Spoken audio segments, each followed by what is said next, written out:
학교 현장의 인식과 교육청의 계획 사이에 상당한 괴리가 있다. 이 교감 선생님도 희생자 아닌가? 두 학생들의 문제에서 어른들의 문제로 나아가고 특정 정치색을 드러내는 것이 현재로서는 시기상조다. 교육자는 과거로 치면 공직자라고 생각합니다.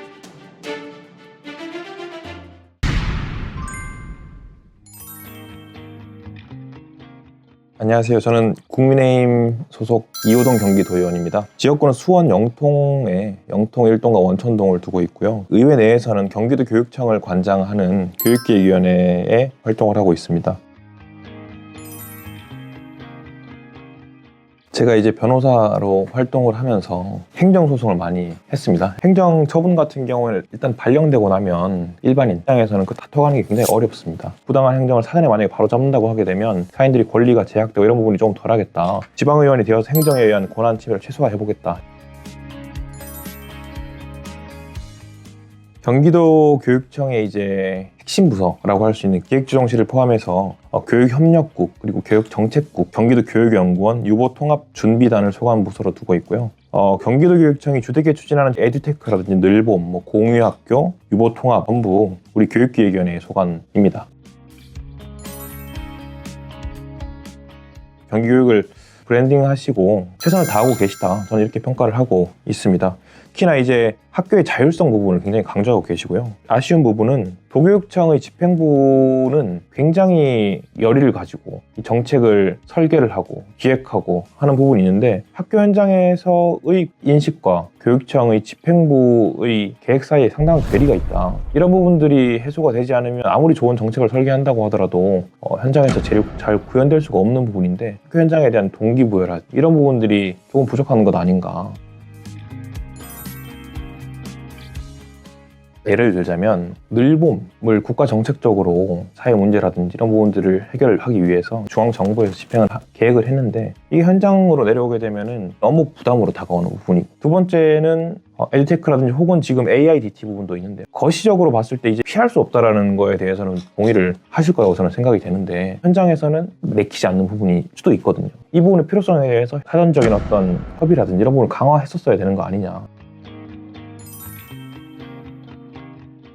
정책구매 제도는 경기도민 내지는 일선 교사라든지 혹은 행정 직원분들이라든지 이런 분들로부터 현장에서 실제로 필요한 부분들을 정책으로 받겠다. 그 부분에 대한 정당한 대가를 지불하고 실제 정책으로 고안한 다음 다시 현장으로 내리겠다. 기본적인 의의입니다. 좋은 제안이 들어와서 실제로 정책화됐을 때는 그 해당 기관에다가 표창을 할 수 있는 조항을 만들었습니다. 기관이 표창을 받게 되면 제안한 이분이 더더욱 정책 효능감을 느낄 것 같다.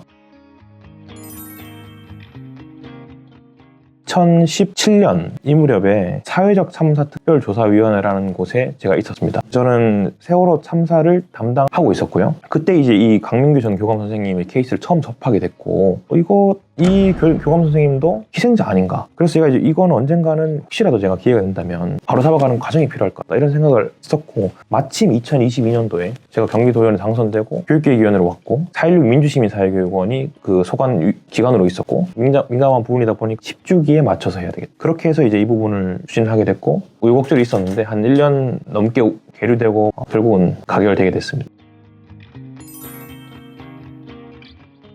책임 소재가 불분명한 부분이 가장 문제라고 생각합니다. 모든 게 다 위원회로 하고 있어요. 명분은 좋죠. 밖에서 볼 때는 좋은데 단점이 행정의 일 처리가 느려진다. 두 번째는 나중에 결론적으로 부당한 행정이었을 경우에 책임 소재가 불분명해진다. 근데 또 이 위원회가 40개 중에서 단 한 번도 열리지 않은 게 왜 이러냐. 이 중에 꼭 필요한 것도 있고 아닌 것도 있을 겁니다. 근데 제가 봤을 때는 아닌 게 다수일 거라고 생각해요. 지금 지방의회에서 만드는 조례들을 한번 나중에 천천히 살펴보시면 제목만 좋아요. 제가 봤을 때는 행정에 아무도 도움이 안 되는 조례입니다. 의원 입장에서는 나 이런 조례 발의했다라고 하면서 그러다 보니까 아마 이 정도에 달하는 거 아닌가라고 생각이 되고, 저는 이런 위원회들은 대거 없어야 된다라고 생각하고, 그래서 저는 이 대목에서 정책 실명제라는 걸 나중에 한번 해보려고 합니다. 이 정책을 최종적으로 누가 결정을 했고 사후에 확인이 돼야지 되는 거고, 그래야지 더 책임 있는 집행이 가능하기 때문에 둘째는 정책의 신속성을 위해서 그렇다.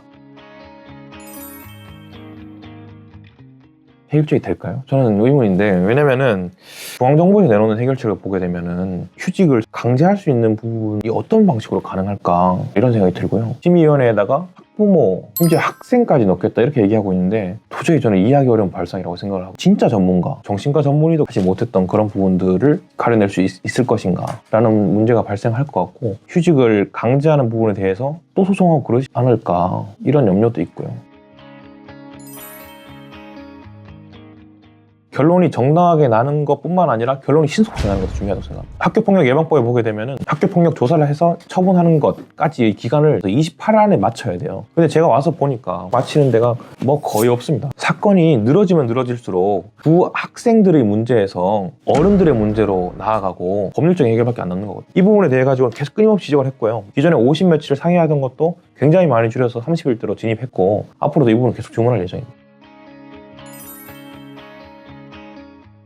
교육이 회복돼야 되지 않을까? 그러면 교육의 회복을 누가 해야 되냐? 첫째는 스승, 선생님들이 스승이 다시 되셔야 된다고 생각하고요. 둘째는 선생님들이 스승이 되는 부분을 응원해야 되는 학부모들이 존재해야 된다고 생각을 합니다. 학부모들도 너무 학교에 관여를 많이 하고 선생님들 같은 경우에도 과거의 그 스승과 현재의 선생님 사이에서의 치열란이 있으시다고 저는 생각을 합니다. 이런 부분이 조금 같이 돼야 된다. 둘째는 체험학습이라든지 그 책임을 누구한테 기속시키는가는 판결을 읽어봐도 솔직히 이해가 안 되더라고요. 그 정도의 업무상 주요 의무가 있다는 식으로 판결을 했던데 어차피 버스가 그렇게 온다 그러면 막을 수가 없어요. 결과 회피 가능성이 없다는 거죠. 그 판결을 그렇게 해버리면 학교 현장에서는 체험학습 더 안 간다고 합니다. 알아서 야 될 것 같아요. 교육자는 과거로 치면 저는 성직자라고 생각해요. 정치가 너무나도 이렇게 양분되어 있는 이 상황에서 특정 정치색을 드러내는 것이 그분의 그 진정성을 의심할 수 있게끔 할 수도 있기 때문에 장래에는 모르겠지만 현재로서는 시기상조다. 신중하게 검토할 필요가 있다. 제가 이제 여기 들어와서 처음 했던 게 조례 통폐합 요구였어요. 경기도교육청이 자치법규가 다른 광역시도교육청에 비해서 거의 2배 육박해요. 실제로 많이 통폐합됐습니다. 앞으로도 지금 해왔던 것처럼 꼭 필요한 것도 위주로 그리고 기존에 있던 것을 조금 더 보완해가는 방식 의정활동 하려고 합니다.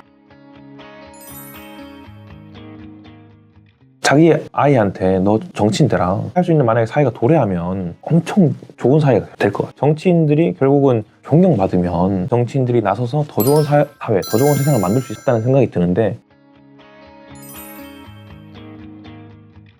교육위원회에 와서 느끼게 된 것은 미래사회의 대한민국을 지지하고 만드는 것은 현재의 교육에 있다 이런 생각을 하게 됐어요. 앞으로 남은 기간 동안도 열심히 하도록 하겠고 경기도교육청과 그리고 우리 경기도의회도 많이 응원해 주시기를 부탁을 드리겠습니다.